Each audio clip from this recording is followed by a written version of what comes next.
Hi. This section, what are you going to get your students to do each week?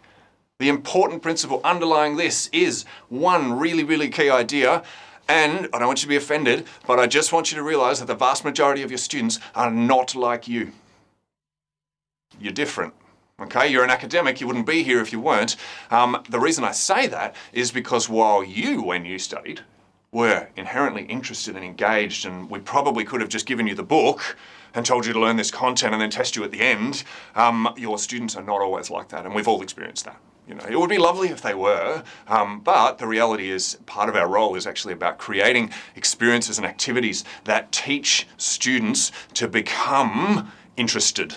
Okay, so our role is actually to create activities for not the lowest common denominator, but for the average student that actually lead them through a process where they get to the end of their degree and they end up looking a little bit like you.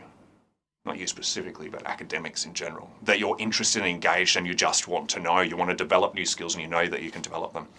So what we're doing today is just having a bit of a brainstorm about the kinds of activities that you'll get the students to engage with. Now you'll notice that there's a structure. Now this structure comes from education. This is a format that they're using, and basically it guides you through different ways of working with students. Okay, so there's some instructions there, and it's just a way of thinking about the kinds of things that you're going to get your students to do. Now what I want you to think about in particular with your students is your activities have got to enable, maybe force, your students from wherever they sit at the start of the semester to meeting the ILOs. Okay? Now it's a really common trap to kind of go, okay, these are the required readings, read this.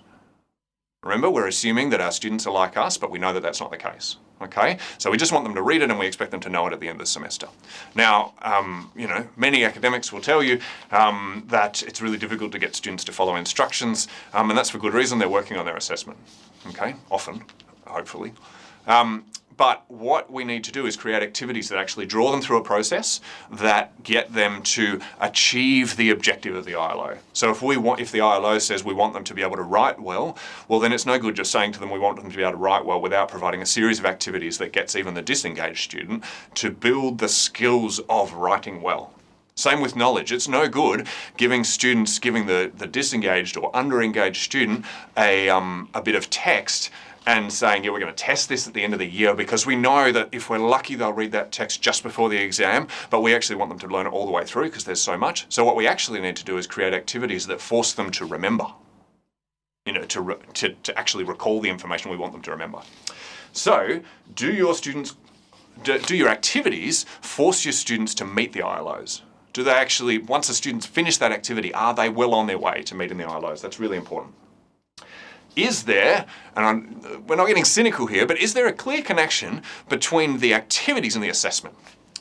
Now, some might say that students only do things related to the assessment, and look, in reality, it's kind of fair enough. Now, I would suggest that perhaps if they can avoid all of the work of required reading and all of those things and still do well on the assessments, well then there's a problem with the match between your assessment and your ILOs, which you guys will have sorted out last time. However, make sure that there's a really clear line between what you're getting them to do, particularly in the online space, what you're getting them to do in the assessment. Now this might be that you want them to do a particular part reading and then you say, okay, I want you to keep an eye out for this particular definition and then paraphrase it because this is going to end up in your essay. Might be something really that specific for, say, a first-year student, but perhaps later on it might be something less specific, saying, okay, this paper describes a skill and I want you to make a point, and in a minute we're going to provide an activity where you actually have to use that skill.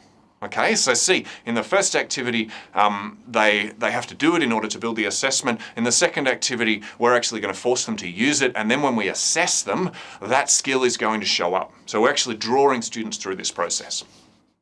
The third thing, and again, you know, this is not about being cynical or about oversimplifying things, but are the activities varied enough and interesting enough to engage even the grumpiest student? I have to admit, you know, I've been studying for a long time. I am not normal. I love study, you know, the idea of taking on new fields of research that I know nothing about is actually really, really interesting. It kind of doesn't matter what the field is. I will keep myself restricted to one field, but I'm not normal. And so we need to make sure that we actually engage students. This isn't just about providing videos to make sure that they're interested, but that might be part of it. You know, don't assume that your student wants to know. Part of your role, again, particularly in that online, but even in the face-to-face environment as well, part of your role is getting students interested.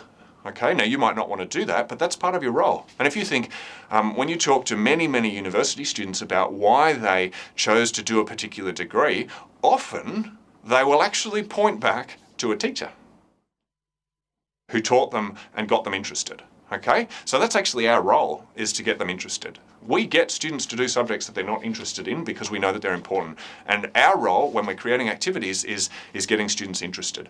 So keeping your activities, particularly online activities, really varied is important, is really important. So it might be that there might be an introductory video that's a little bit light just to tease students in, but then there's an activity that gets them to use a skill that you've been talking about. Then you might get them to engage with one another. Okay, so keeping those activities really varied is important. So, those three things are: do the activities, force students to meet the ILO. If they do the activity, are they really a long way along to meeting the ILO? Is there a clear connection between the work that they're doing and the assessment? And this isn't about being cynical. This is about saying, okay, if we want them to do work and develop skills, we need to assess them, therefore there should be a clear connection. And 3, is it varied enough to engage even the grumpiest students? Remember that you'll be meeting with your community of practice, and when they will have ideas that you've never thought of before. So perhaps as you're going through, identify some things that you go, you know what, I'd love to get students to do this, but I wouldn't have a clue how to do it. Some other people in your group probably have some ideas that you might be able to steal. See you next time. Thanks. Bye.